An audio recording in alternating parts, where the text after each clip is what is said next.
Welcome to the YouTube channel Gramin Bharat. Abhishek Kumar. आज के इस सीरीज में PYQ एनालिसिस के सीरीज में क्लास 12 के मैथमेटिक्स में आप सभी का बहुत बहुत स्वागत है। चलिए, जैसा कि स्क्रीन पर आप क्वेश्चन को देख पा रहे होंगे, जल्दी से जल्दी मैं इस क्वेश्चन को डिस्कस करूंगा और ताकि आप मिनिमम टाइम में मैक्सिमम आउटपुट ले पाए। जैसा कि यहाँ पर आप क्वेश्चन स्क्रीन पर देख पा रहे हैं, मैं एक बार क्वेश्चन को रीड करता हूँ और आपको समझाने का प्रयास करता हूँ। The image of the point 2, -1, 5 in the plane r dot I cap is equal to 0 is। ये आपके ऑप्शन दिए हुए हैं, 4 ऑप्शन।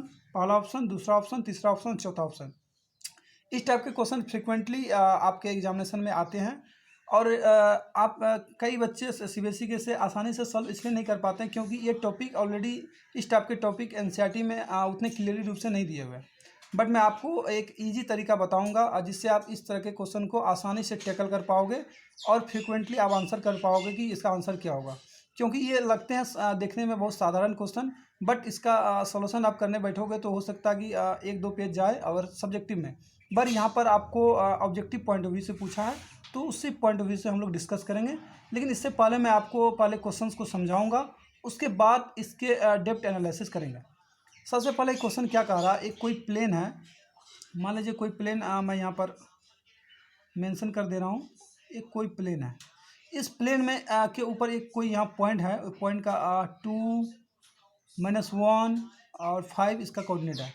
और इस प्लेन से ये प्लेन में कोई परपेंडिकुलर हो या नहीं हो, डजंट मैटर, बस यहाँ प्लेन का ये मुख्य बिंदु है और यहाँ पर आपको ये बताया गया इसका इमेज कहीं ना कहीं यहाँ बनेगा।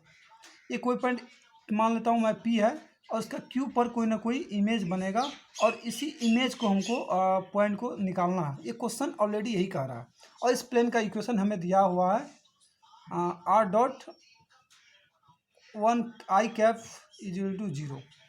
तो इस टाइप के क्वेश्चन को कैसे हम लोग डिस्कस करते हैं, आप अगर पूरे अच्छे से सिलेबस को ख़त्म किया है तो इस टाइप के क्वेश्चन आप बहुत बार देखे होंगे।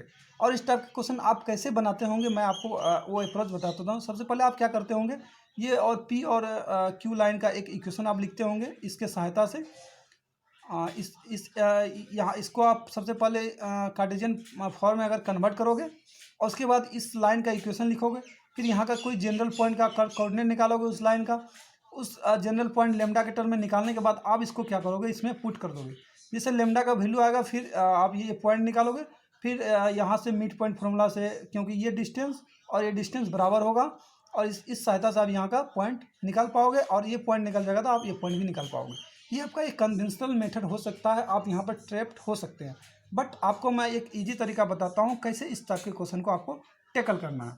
तो सबसे पहले हम ये ऑब्जर्व करेंगे जो प्लेन मेरे पास गिवन है वो किस टाइप का प्लेन है।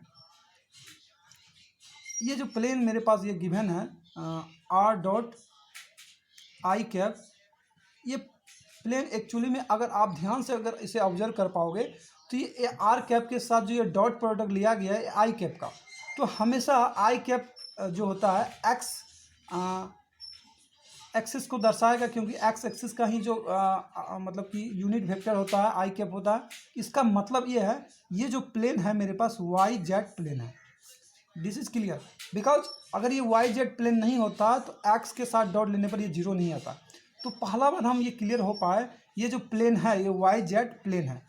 तो किसी भी प्लेन का अगर हम क्या कहते हैं, अगर ये YZ प्लेन है, इतना अगर पहचान पाए कि ये जो प्लेन मेरे पास गिवन है, इसे मैं थोड़ा रिमूव कर रहा हूँ ताकि आपको इसका सॉल्यूशन बता पाऊँ। r डॉट I कैप ये जो है 0, ये जो प्लेन का इक्वेशन है ये किस प्लेन को रिप्रेजेंट कर रहा है, ये YZ प्लेन को रिप्रेजेंट कर रहा है। It is clear. क्यों क्लियर है, ये बातें क्यों क्लियर होगी YZ को रिप्रेजेंट कर, क्योंकि ये I कैप के साथ इसका डॉट प्रोडक्ट 0 हो रहा है। अगर कोई भी चीज़ I कैप, मान लीजिए ये एक्स एक्सिस है, इसका I कैप के साथ किसी का 0 हो रहा है तो उसका जो 90 डिग्री बनाएगा दो प्लेन के साथ इस टाइप का, तो ये x, y और z, कहने मतलब ये ही प्लेन मेरे पास है जो कि अगर I के साथ अगर उसका डॉट लेंगे वो 0 आ जाएगा। It is very clear. ये क्लियर करने के बाद आपको मैं एक कंसेप्ट बता रहा हूँ, उस कंसेप्ट के सहारे आप विद इन द सेकेंड आप इस क्वेश्चन का आंसर दे दोगे। क्योंकि मुझे समझाने में थोड़ा समय लग रहा है लेकिन आपको बनाने में उतना समय नहीं लगेगा। मान लीजिए ये YZ प्लेन है, तो वाई जेड प्लेन में अगर यहाँ कोई पॉइंट मेरे पास दिया हुआ पॉइंट है 2, -1 और 5, वाई जेड प्लेन में इसका अगर हमको रिफ्लेक्शन लेना है, इस पॉइंट का हमको अगर रिफ्लेक्शन लेना है, इस पॉइंट का हमको यहाँ अगर रिफ्लेक्शन लेना है, हम क्या करेंगे, वाई जेड को छोड़कर वाई जेड जो रहेगा उसको चेंज नहीं करेंगे। जो यहाँ पर कोई पॉइंट होगा तो वाई जेड को चेंज नहीं करेंगे, -1 और 5 ये दोनों के दोनों सेम आ जाएंगे। क्यों आएंगे? क्योंकि वाई जेड प्लेन में ये एग्जिस्ट कर रहा है। तो इस तरह का पॉइंट उसका रिफ्लेक्शन वही आएगा। और एक्स वाले का रिफ्लेक्शन अगर मान लीजिए ये कोऑर्डिनेट एक्सिस है, ये मान लीजिए x बराबर 3 है, इसका अगर आप ये मिरर ले लेते हो इसका रिफ्लेक्शन x बराबर -3 आ जाएगा। उसी प्रकार यहाँ पर क्या करोगे, 2 है तो यहाँ पर -2 लगा दोगे, यही मेरा क्या हो जाएगा, आंसर हो जाएगा। That means our answer would B,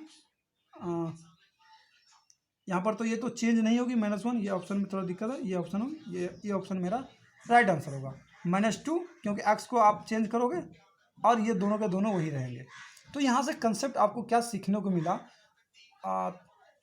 ये समझ पा रहे हो। जैसे कि कोई भी आपके पास प्लेन रहेगा, जो प्लेन आपको गिवन रहेगा, मान लीजिए अगर XY प्लेन है, मैं यहाँ सारे के सारे लिख दे रहा हूँ, इस कंसेप्ट के सारे आप वहाँ पर नोट डाउन कर सकते हो। मान लीजिए ये XY अगर प्लेन है, यहाँ कोई पॉइंट है, ये मान लीजिए 3 पॉइंट होंगे, X1 Y1 Z1। इसका जो यहाँ पर इमेज होगा, यहाँ जो इमेज जो होगा ये सिर्फ माइनस में हो जाएगा।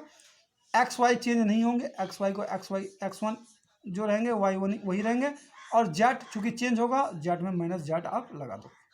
उसी प्रकार अगर आपके पास कोई ऐसा X1 Y1 Z1 ऐसा करके है, अगर आपका प्लेन YZ प्लेन है तो यहाँ पर YZ को आप लोग चेंज नहीं करोगे, सिर्फ X को चेंज करोगे, -X1 या Y1 Z1 दे दोगे तो आपका आंसर आ जाएगा। इसका जो रिफ्लेक्शन होगा, जो इमेज होगा, ये इमेज का मैं कोऑर्डिनेशन आपको बता रहा हूँ।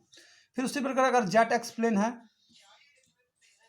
अगर ये ZX प्लेन है, अगर ZX प्लेन है तो ये जो पॉइंट यहाँ पर हो गए X1 Y1 Z1, तो ZX चेंज नहीं होगा, मतलब ये भी X चेंज नहीं होगा और Z भी चेंज नहीं होगा, Y चेंज होगा। तो आप क्या करोगे, X1 Z1 को चेंज नहीं करोगे, -Y को चेंज कर दोगे। डैट मीन्स जो ये चीज़ रहेगा उसका रिफ्लेक्शन लो लोगे तो आपका आंसर आ जाएगा। एक कंसेप्ट है, आप इसे नोट डाउन करो। और ये क्वेश्चन बनाना उतनी बड़ी बात नहीं थी जितना आपको एक कंसेप्ट सिखाना था।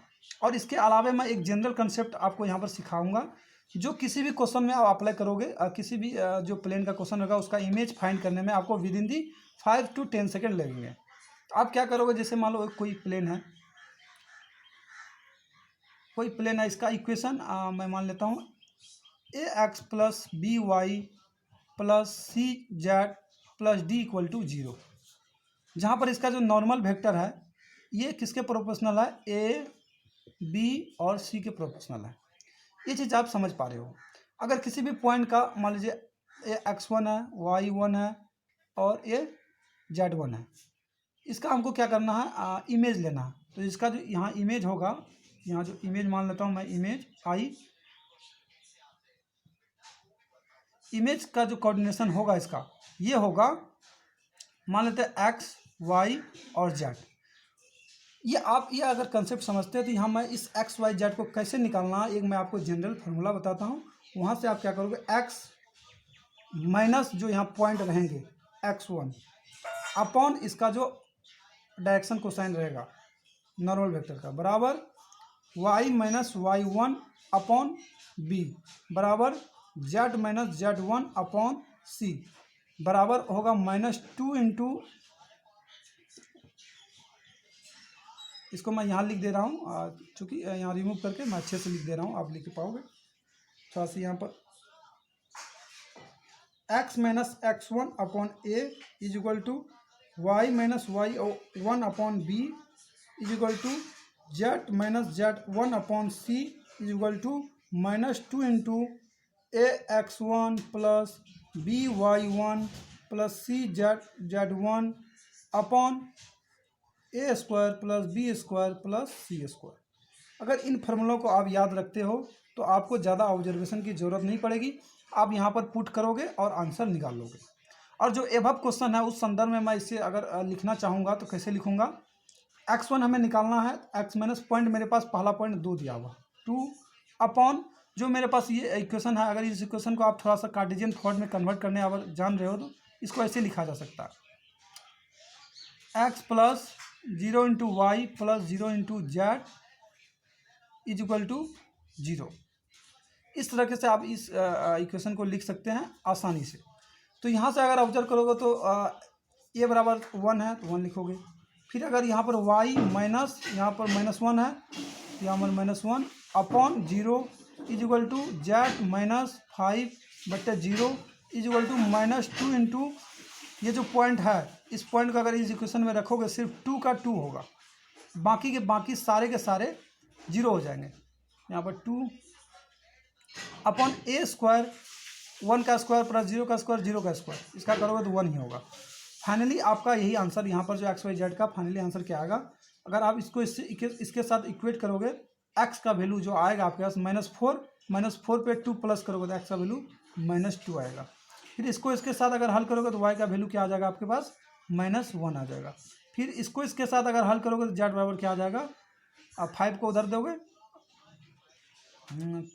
यहाँ पर तो ये एक्चुअली 0 से मल्टीप्लाई करो 0 होगा, तो इसके एक्स बराबर 5 आ जाएगा। इस तरीके से आप वही आंसर निकाल पाए जो मैंने थोड़ा देर पहले आपको बताया था।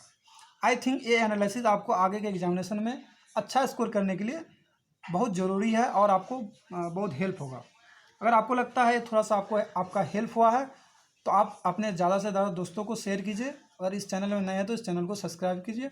थैंक यू वेरी मच ग्रामीण भारत अभिषेक कुमार से जुड़े रहने के लिए। और इसके पहले मैं आपको बता दूं, एक और एनालिसिस वीडियो मैं लेबनिज़ थ्योरम का डाला था, उससे बहुत बच्चों ने देखा। Thank you very much.